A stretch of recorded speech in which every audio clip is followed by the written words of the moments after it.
الحمد لله رب العالمين، والصلاة والسلام على سيد الأنبياء والمرسلين وعلى آله وأصحابه أجمعين. أما بعد، فأعوذ بالله من الشيطان الرجيم. بسم الله الرحمن الرحيم. فاسألوا أهل الذكر إن كنتم لا تعلمون. صدق الله العظيم. وبلغنا رسوله النبي الأمين المكين الكريم، ونحن على ذلك لمن الشاهدين والشاكرين، والحمد لله رب العالمين. فهي الصلاة والسلام عليك يا رسول الله. الصلاة والسلام عليك يا نبي الله.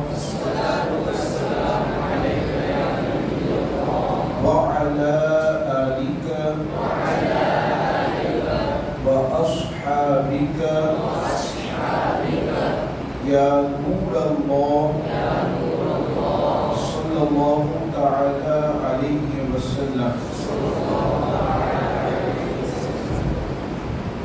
پیارے آقا علیہ الصلوۃ والتسلیم کے پیارے دیوانوں، سوال و جواب کا سلسلہ ہفتے میں ایک مرتبہ قائم کیا جاتا ہے، اور اس میں ضروری سوالات آپ حضرات تک پہنچائے جاتے ہیں۔ شرعی اعتبار سے جو ضروری سوالات ہوتے ہیں وہ پیش کیے جاتے ہیں، ان کے جوابات دیے جاتے ہیں۔ حج سے متعلق اس سے پہلے بہت ساری ضروری باتیں آپ تک پہنچائی گئی ہیں۔ موسم حج کا ختم ہونے جا رہا ہے، لیکن چونکہ بہت سے ضروری مسائل رہ جاتے ہیں، سوالات رہ جاتے ہیں، اس بنیاد پر انشاءاللہ تعالی حج سے متعلق جو ضروری سوالات رہ جاتے ہیں وہ پیش کیے جائیں گے۔ آپ حضرات توجہ کے ساتھ سوالات کو سنیں، جوابات کو سمجھنے کی کوشش کریں۔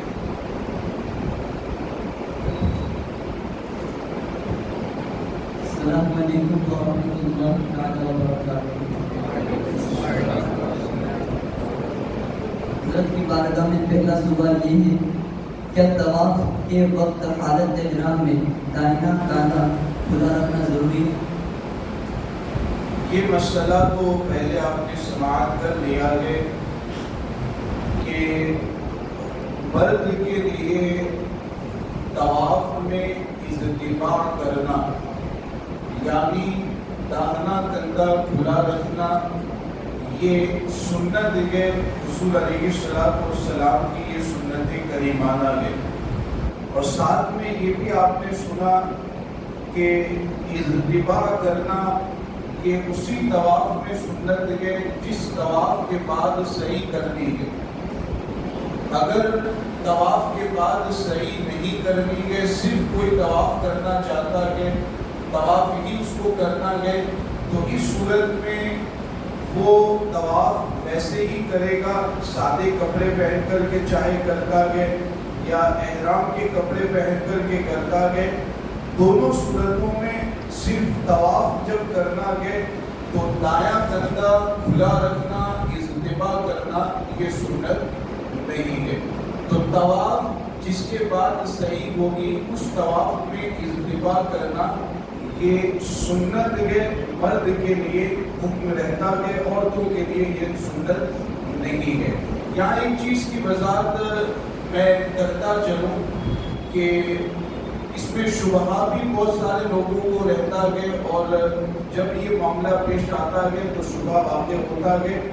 حج میں جو سعی کی جاتی ہے اس کا ایک طریقہ تو یہ بیان کیا گیا ہے کہ حج کی صحیح عام طریقہ جو ہے کہ طواف زیارت یعنی 10ویں تاریخ کو طواف زیارت کر لے، فرض طواف کرے، اس کے بعد حج کی صحیح کرے.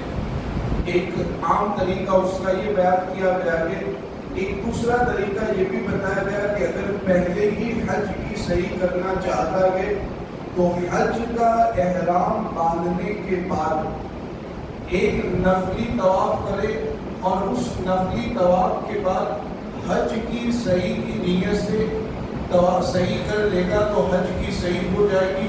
طواف زیارت کے بعد 10ویں تاریخ کو پھر صحیح کرنے کی ضرورت پیش نہیں آئے گی. اب یہاں پر مان لیجئے کہ کسی نے پہلے نفلی طواف کے بعد حج کی صحیح نہیں کی ہے، طواف زیارت کے بعد ہی اس کا ارادہ ہے حج کی صحیح کرنے کا، تو وہاں پر ایک شبہہ یہ بارہا واقع ہوتا ہے، چونکہ بار شریعت وغیرہ کتابوں میں یہ مذکور ہے کہ جس طواف کے بعد صحیح کرنی ہے اس طواف میں مرد کے لیے اضطباع کرنا اور رمل کرنا یہ سنت ہے، جس طواف کے بعد صحیح کرنی ہے. اب عمومی طور پر کیا ہوتا ہے، حج کے دنوں میں 10ویں تاریخ کو پہلے رمی ہوتی ہے، قربانی کرتے ہیں، قربانی کرنے کے بعد حلق کروا کر کے بندہ احرام سے باہر ہو جاتا ہے. اب طواف زیارت کے لیے جانا ہوتا ہے تو احرام اتار دیتے ہیں، غسل کر کے اچھا لباس پہن کر خوشبو لگا کر کے طواف زیارت کے لیے جاتے ہیں. اب سوال یہاں یہ پیدا ہوتا ہے کہ حج کی صحیح طواف زیارت کے بعد کرنی ہے، طواف زیارت کے بعد حج کی صحیح اس کو کرنی ہے، تو یہاں پر تو اس نے سادہ لباس پہنا ہے، احرام کی حالت میں تو ہے نہیں، اور ضابطہ وہ بتایا جاتا ہے کہ جس طواف کے بعد صحیح کرنی ہے اس طواف میں اضطباع کرنا یعنی دایاں کندھا کھلا رکھنا اور رمل کرنا یہ سنت ہے. تو رمل تو سادے کپڑوں میں بھی ہو جائے گا، لیکن اضطباع جب سادہ سلا ہوا لباس پہنا ہے تو ایسی صورت میں اضطباع کیسے کر پائے گا، کیونکہ طواف زیارت اس کے بعد صحیح بھی کرنی ہے. تو یہ شبہہ آپ کے ذہنوں میں واقع نہ ہو، یاد رکھیں کہ طواف کے بعد صحیح کرنی ہے اور وہ طواف احرام کی حالت میں جب بندہ کرے گا تو اس صورت میں اضطباع کرنا یہ سنت ہوگا. ورنہ اگر سادے کپڑوں میں طواف کر رہا ہے اگرچہ اس کے بعد صحیح کرنی ہے تو وہاں صرف اور صرف رمل کرنا سنت ہوگا، اضطباع کرنا یہ سنت نہیں ہوگا، جبکہ سادے سلے ہوئے لباس میں کوئی طواف کرتا ہے. تو یہاں طواف زیارت میں بھی پہلے حلق کر چکا ہے، احرام سے باہر ہو چکا ہے، سلا ہوا لباس پہنا ہے، اسی حالت میں طواف زیارت کر رہا ہے، اگرچہ اس کے بعد صحیح کرنی ہے لیکن پھر بھی اس میں اضطباع کرنا سنت نہیں ہوگا، صرف رمل کرنا سنت ہوگا. شروع کے 3 چکر میں مرد دوڑتے ہوئے تیز، بہت زیادہ تیز نہ دوڑے، بہادروں کی طرح تھوڑا سا دوڑتے ہوئے موقع ملے تو وہ طواف میں رمل کریں، لیکن اضطباع اس طواف میں سنت نہیں ہے. تو ضابطہ ذہن میں آپ کو رکھنا ہے، لیکن طواف زیارت کے موقع پر اس بات کو بھی ذہن میں رکھنا ہے تاکہ کسی طرح کا کوئی شبہہ واقع نہ ہو. سبحان اللہ. حضرت کی بارگاہ میں دوسرا سوال یہ ہے کہ محرم اگر حالت طواف رمل نہ کرے تو اس کا کیا حکم ہے؟ ابھی بیان ہوا رمل سنت ہے. رمل کا اگر کوئی رمل کو ترک کرتا ہے جان بوجھ کر، موقع اس کے پاس تھا، جان بوجھ کر کے رمل کو ترک کرے گا، سنت کا ترک لازم آئے گا، اور سنت کے ترک کی وجہ سے صدقہ لازم ہوتا ہے. جو صدقہ فطر رمضان میں ادا کرتے ہیں وہاں کے اعتبار سے جو اس کی مقدار بنتی ہو فقیر کو دینا لازم آئے گا. جبکہ جان بوجھ کر کے کوئی رمل کو ترک کرتا ہے، اگر مجبوری کی بنیاد پر، عذر کی بنیاد پر کوئی رمل نہیں کر پاتا ہے، اس صورت میں نہ کوئی کراہت ہے نہ کوئی صدقہ دینا لازم ہے. حج کی ادائیگی کا طریقہ کیا ہے اور کس دن کیا عمل کیا جاتا ہے؟ میرے خیال سے اتنے سوالات سننے کے بعد یہ بات تو آپ کے ذہن میں بیٹھ گئی ہوگی کہ حج کے جو ارکان ادا کیے جاتے ہیں وہ کون سے دن سے شروع ہوتے ہیں اور کون سے دن ختم ہوتے ہیں. شاید اکثر لوگوں کے ذہن میں یہ چیز آ چکی ہوگی. 8ویں ذو الحجہ کو حج کے ارکان کی ادائیگی شروع کی جاتی ہے. عمومی طور پر جیسے میں نے بتایا یہاں سے کسی دوسرے ملک سے حج کے لیے جاتے ہیں, حج تمتع کرتے ہیں, یعنی پہلے عمرہ کا احرام باندھتے ہیں, عمرہ کی ادائیگی کے بعد احرام سے باہر آ جاتے ہیں. اب اس کے بعد کیا ہوتا ہے کہ 8ویں تاریخ جب آتی ہے تو 8 ذو الحجہ کو حج کی ادائیگی کے لیے حج کی نیت سے احرام باندھا جاتا ہے.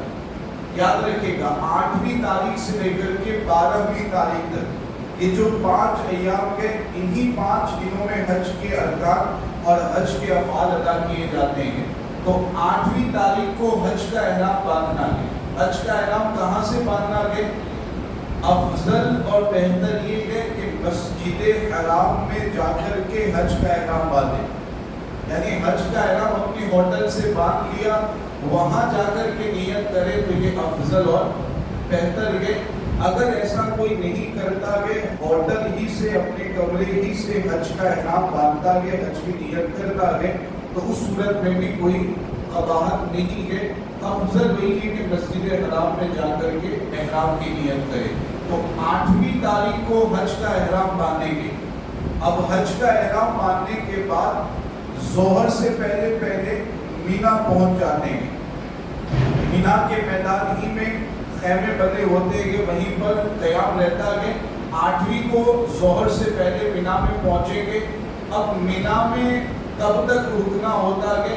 یہ 8ویں سے لے کر کے 12ویں تک مینا ہی میں قیام رہتا ہے. 8ویں سے لے کے 12ویں تک, 12 میں 4 تک مینا ہی میں قیام رہتا ہے. 8ویں کو ظہر سے پہلے مینا میں پہنچے. ظہر, عصر, مغرب, عشاء اور فجر یہ 5 نمازیں مینا میں ادا کرنا, مینا میں پڑھنا یہ سنت ہے. وہیں پر قیام کرنا اور وہیں نمازیں پڑھنا یہ سنت ہے. تو 9ویں تاریخ فجر کی نماز مینا ہی میں ادا کریں گے. اس کے بعد 9ویں تاریخ کو عرفات کے میدان میں آئیں گے. 9 تاریخ کو عرفات کے میدان میں آئیں گے. عرفات کے میدان میں آنے کے بعد وہاں عرفات میں وقوف کرنا, ٹھہرنا یہ فرض ہے. وہاں پر قیام کرنا اور ٹھہرنا یہ فرض ہے. اور عرفات میں کب تک رکتے ہیں؟ مغرب کی نماز کا وقت ہونے تک, یعنی سورج غروب ہونے تک عرفات ہی میں ٹھہرتے ہیں. ظہر اور عصر کی نماز آج کے دور کے حساب سے عرفات کے میدان میں اپنے اپنے وقت میں ادا کریں گے. ظہر کی نماز اس کے وقت میں, عصر کی نماز اس کے وقت میں. آج کے دور کے حساب سے یہی حکم رہے گا. تو ظہر کی نماز ادا کریں گے, دعا میں مشغول ہو جائیں گے. عصر کا وقت ہوگا, عصر کی نماز پڑھیں گے, پھر دعا میں مشغول ہوں گے. غروب آفتاب تک عرفات ہی کے میدان میں رہنا ہے. اب اس کے بعد جیسے ہی سورج غروب ہوگا مزدلفہ کے میدان کی طرف روانہ ہونا ہے, مزدلفہ کے لیے روانہ ہونا ہے. اب یہاں پر یہ چیز ذہن میں رکھنی ہے کہ مغرب کی نماز کا وقت شروع ہو جائے گا عرفات کے میدان ہی میں, لیکن واجب یہ ہے, ضروری یہ ہے کہ وہاں پر مغرب کی نماز نہیں پڑھنی ہے. مزدلفہ جا کر کے عشاء کے وقت میں مغرب اور عشاء دونوں کو ملا کر کے پڑھنا ہے. عشاء کے وقت میں مزدلفہ جا کر مغرب اور عشاء دونوں کو, اور یہ واجب ہے, ضروری ہے. بیچ میں یا عرفات کے میدان میں مغرب کی نماز کوئی پڑھے گا تو اس صورت میں اس کے لیے دہرانا ضروری ہوگا, پھر سے پڑھنا واجب ہوگا. تو 9ویں تاریخ کو غروب آفتاب تک عرفات کے میدان میں, جب سورج غروب ہوا تو مزدلفہ کے میدان کی طرف روانہ ہوں گے. عشاء کے وقت میں وہاں پہنچیں گے. مغرب عشاء دونوں کی ایک ساتھ دونوں کی نمازیں پڑھیں گے. بیچ میں جو سنتیں ہیں وہ بھی نہیں پڑھنی. مغرب کی جو سنتیں ہیں فرض کے بعد وہ بعد میں ادا کرنی ہے. بیچ میں 2 فرضوں کے درمیان کوئی بھی سنت یا نفل نماز نہیں پڑھیں گے. اس طور پر مغرب عشاء کی نماز ایک ساتھ ادا ہوگی. رات پر مزدلفہ میں قیام رہے گا. صبح سورج طلوع ہونے تک مزدلفہ ہی میں رہنا ہے. سورج نکلنے تک، سورج طلوع ہونے تک مزدلفہ ہی میں رہنا ہے. اب 10ویں تاریخ، 10واں چاند، 10ویں تاریخ کو جب سورج نکل گیا تو مزدلفہ کے میدان سے پھر رمی کرنے کے لیے آئیں گے. شیطان، 3 شیطان ہے، ایک چھوٹا شیطان، بیچ والا شیطان اور سب سے بڑا شیطان. تو 10ویں تاریخ کو جب سورج نکل جائے گا، سورج طلوع ہوگا تو رمی کرنے کے لیے شیطان کو کنکری مارنے کے لیے آئیں گے. 10ویں تاریخ کو صرف ایک ہی شیطان کی رمی کرنی ہے، ایک ہی شیطان کو کنکریاں مارنی ہوتی. جو سب سے بڑا شیطان ہوتا ہے، جو آخر میں بالکل ہوتا ہے، صرف اسی کو رمی کرنی ہے، اسی کو کنکریاں مارنی ہے. 7 کنکریاں ماری جائیں گی. تو 10ویں تاریخ کو کنکریاں مارنے کے لیے آئیں گے. کنکری مارنے کے بعد قربانی کی جائے گی. قربانی کرنے کے بعد مرد حلق کروائے گا، عورت تقسیم کرے گی، بالوں کو کٹوائے گی. تو یہ 3 چیزیں ترتیب ضروری ہے اس میں. پہلے رمی، اس کے بعد قربانی، اس کے بعد حلق. یہ 3 چیزوں میں ترتیب ضروری ہے. حلق کرنے کے بعد اب احرام سے باہر آ جائیں گے. احرام سے باہر آنے کے بعد مکہ المکرمہ آئیں گے. اپنے خیمے میں جا کر کے احرام اتار کر کے غسل کر لیں گے، اچھا لباس پہنیں گے. اس کے بعد طواف زیارت کی ادائیگی کے لیے مکہ المکرمہ میں جائیں گے. طواف کی مسجد حرام جا کر کے طواف زیارت عمومی طور پر 10ویں تاریخ ہی کو طواف زیارت ادا کر لیتے ہیں. افضل اور سنت بھی یہی ہے. ہاں اگر بھیڑ بھاڑ کی وجہ سے کوئی مجبوری ہے تو 10، 11، 12 یہ تینوں دن طواف زیارت کی ادائیگی ہو سکتی ہے. عمومی طور پر جو ہوتا ہے کہ 10ویں کو مکہ جاتے ہیں، خانہ کعبہ، مسجد حرام جاتے ہیں، طواف زیارت کرتے ہیں. طواف زیارت کے بعد اگر پہلے صحیح نہیں کی ہے تو حج کی صحیح کرتے ہیں. صحیح مکمل کرنے کے بعد پھر واپس مینا میں آ جاتے ہیں.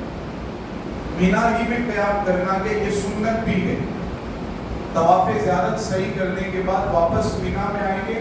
اب 10ویں کو جب مینا میں آ گئے تو اب کوئی کام حج کے افعال اور ارکان میں سے نہیں کرنا ہے. عبادت کرتے رہیں جتنا ہو، ذکر الہی میں مشغول رہے. اب جو حج کے ارکان اور افعال میں ہے وہ 11 تاریخ کو ظہر کی نماز کے بعد، 11 تاریخ کو ظہر کی نماز کے بعد پھر رمی کے لیے جانا ہے. تینوں شیطان کی رمی اس مرتبہ کرنی، 7 کنکریاں تینوں کو مارنی ہے. پھر واپس مینا میں اپنے خیمے میں چلے آئیں گے، وہیں پر رکیں گے. 12 تاریخ کو پھر ظہر کی نماز کے بعد تینوں شیطان کی کنکری کے مارنے کے لیے، رمی کرنے کے لیے پھر ظہر کی نماز کے بعد جائیں گے. یہ رمی جیسے کر لیں گے تو حج کے ارکان افعال مکمل ہو جائیں گے. اب وہاں سے واپس مکہ المکرمہ میں مغرب سے پہلے چلے آنا گے، مینا سے نکل جانا گے اور مکہ المکرمہ میں آ کر پھر وہی قیام کرنا ہوتا ہے. تو یہ 5 ایام 8 سے لے کر کے 12 تک جو افعال اور ارکان ادا کیے جاتے ہیں، آپ حضرات اس کا نقشہ اپنے ذہنوں میں بٹھا لیں تاکہ سمجھنا آسان ہو. مسائل شریعہ بھی سے متعلق جو ہے آپ اس کو بآسانی سمجھ سکیں.